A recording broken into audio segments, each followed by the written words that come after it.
আমি বাংলাদেশের মাটিতে উন্মুক্তবাদের নৃশংস আক্রমণে শাহাদাত বরণকারী চট্টগ্রামের সহকারী পাবলিক প্রসিকিউটর তরুণ আইনজীবী শহীদ সাইফুল ইসলাম আলিফের শাহাদাতের প্রতি শ্রদ্ধা জ্ঞাপন করে তার রোহের মাগফিরাত কামনা করছি এবং তার ছোট্ট 25 শিশু সহ তার শোক সন্তপ্ত পরিবার পরিজনের প্রতি আন্তরিক সমবেদনা জ্ঞাপন করছি।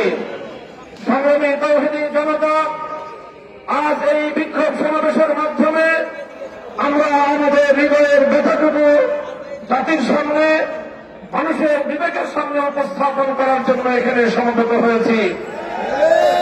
আমরা স্পষ্ট ভাষায় বলতে চাই, এটা আমাদের বুঝতে কোনো কষ্ট হচ্ছে না যে আজকে সুপরিকল্পিতভাবে একটি সাম্প্রদায়িক উস্কানের মাধ্যমে বাংলাদেশে সাম্প্রদায়িক দাঙ্গা বাজানোর পরিকল্পিত পায়তারা চালানো হচ্ছে।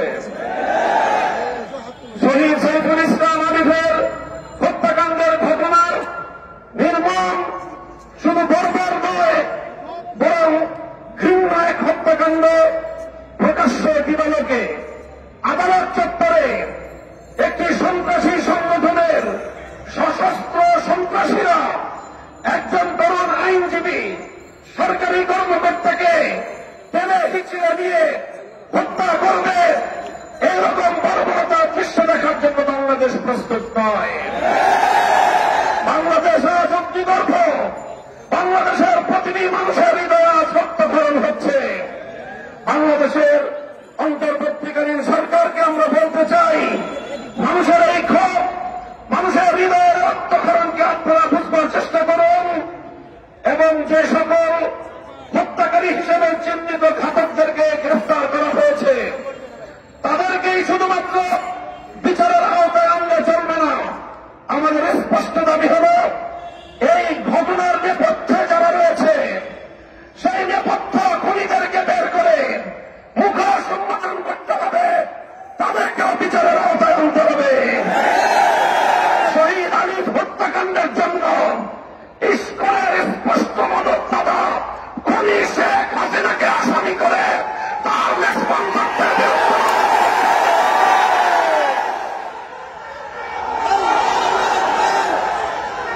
আমরা স্পষ্ট ভাষায় বলতে চাই, বিগত 15 বছর আমরা দেখেছি বাংলাদেশের অভ্যন্তরীণ প্রতিটি বিষয়ে কিভাবে শুধু অসৌজন্যমূলক নয় বরং কূটনৈতিক শিষ্টাচার বর্জিত বাংলাদেশের অভ্যন্তরীণ ইস্যুতে চরমভাবে হস্তক্ষেপ করে বাংলাদেশের জনগণকে আহত ক্ষতবিক্ষত করে তুলেছে ভারত।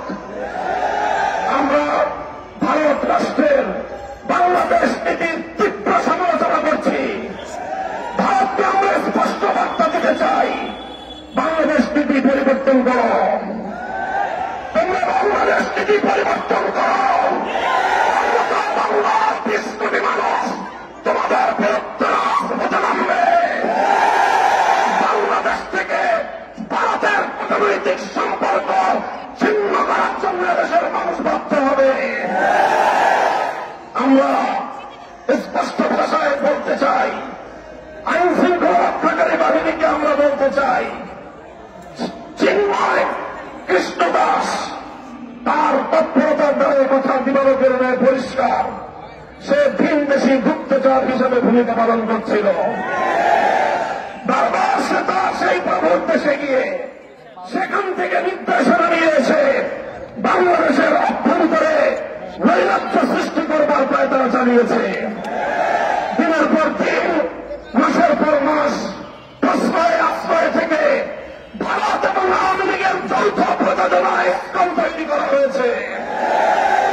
এই ইসকনকে নিষিদ্ধ করার মধ্য দিয়ে আওয়ামী লীগ এবং ভারতকে স্পষ্ট বার্তা দিতে হবে, বাংলাদেশ তোমাদের ষড়যন্ত্রের কাছে মাথা নত করবে না।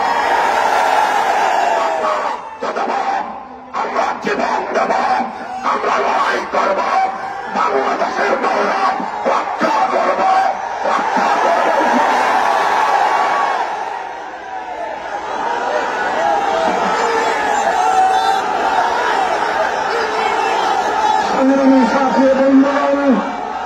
হেফাজতে ইসলামের কেন্দ্রীয় নেতৃবৃন্দ সহ হেফাজতের প্রতিনিধি দল শহীদ আরিফুল শহীদ সাইফুল ইসলাম আরিফের কবর জিয়ারত করেছে। দর্শক সংযুক্ত পরিবার পরিজনের পাশে দাঁড়িয়ে তাদের কাছে আমরা কথা দিয়ে এসেছি, আরিফ হত্যাকাণ্ডের বিচার বাংলাদেশে হবে। শহীদ আলীর জন্য জীবন দিয়েছে, ভারতীয় আধিপত্যবাদকে বাংলাদেশ থেকে ঢুকে দেওয়া হবে ইনশাআল্লাহ। ভারত যদি এখনো বাংলাদেশের মানুষের পালস বুঝতে ব্যর্থ হয়, বাংলাদেশের মানুষের বিপ্লবী ক্ষমতাকে যদি ভারত নেগলেক্ট করবার চেষ্টা করে, অসম্মান করবার চেষ্টা করে, ভারত তুমি খান হয়ে যাবে। পার্শ্ববর্তী কোন একটি দেশের সঙ্গে তুমি সুসম্পর্ক রক্ষা করতে পারোনি। প্রতিটি রাষ্ট্রের অভ্যন্তরীণ বিষয়ে হস্তক্ষেপ করে তুমি সার্ক অঞ্চল থেকে তুমি এক করে হয়ে গিয়েছ। তোমার পাশে কোন দেশ নাই যার পাশ থেকে আমরা ক্ষুদ্র শক্তিগুলো যদি তোমার হাত পা নাক চেপে ধরি তুমি দম নিতে পারবে না। বাংলাদেশের বুকের উপর দিয়ে তোমার সেবাদাসীকে বসিয়ে তুমি একতরফাভাবে একটার পর একটা চুক্তি করে বাংলাদেশ বিরোধী সকল স্বার্থকে ধ্বংস করে একতরফা ভারত সকল স্বার্থ নিয়ে গিয়েছে। বাংলাদেশের বিরুদ্ধে ভারতের বিগত 15 বছরের সকল ষড়যন্ত্রকে আমরা নিন্দা জানাই এবং আবারও স্পষ্ট ভাষায় ভারতকে বাংলাদেশ থেকে পরিবর্তনের আহ্বান জানাই। আমি বলতে চাই, পলাতক শেখ হাসিনা, ফ্যাসিবাদী শেখ হাসিনা, খুনি শেখ হাসিনা খুন এবং হত্যাকাণ্ডের আসামি। বাংলাদেশের বন্ধু রাষ্ট্রের দাবি করে তুমি বাংলাদেশের এই খুনি আসামিকে মাসের পর মাস তুমি প্রশ্রয় দিচ্ছ। আবার এখন তোমার কোলে বসে সে বাংলাদেশের ইসকনের পক্ষে সাফাই গায়। বাংলাদেশের মানুষকে এতটা দুর্বল ভাবলে ভুল করবে ভারত। অতীতে আমাদের অনেক ঐতিহ্য রয়েছে, ইতিহাস রয়েছে। আমরা ছোট হতে পারি, আমরা ভীরুকা পুরুষের দল নই। যদি আমাদের উপর যুদ্ধ চাপিয়ে দাও, যদি আমাদেরকে এবারে তুমি এক